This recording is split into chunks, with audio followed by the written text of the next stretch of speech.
Dead on the spot ang isang motorcycle rider matapos pagbabarlin sa Buluan, Maguindanao del Sur. Sa Cebu City naman, nirescue ng pulisya ang isang binatilyong ginawa umanong hitman sa bentahan ng iligal na droga.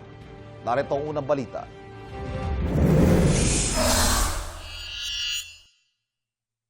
Sinagip sa Cebu City ang isang lalaking 15 taong gulang na ginawa umanong hitman sa illegal drug trade. Ayon sa mga otoridad, ang binatilyo ang itinuturong bumaril sa isang ginang sa Barangay Dulo, Fatima nitong February 2. Nagtago raw ang binatilyo sa bayan ng Dalagit hanggang siya'y nasagip. Nakuha sa kanya ang isang baril. Hinahanap pa ang dalawang kasama ng teenager na sangkot umano sa pagpatay. Isa sa tinitingin ng anggulo sa pamamaril ang koneksyon sa illegal na droga. Inaalam pa ng Women and Children's Protection Desk kung may discernment o kung alam ng teenager ang nagawa niyang krimen.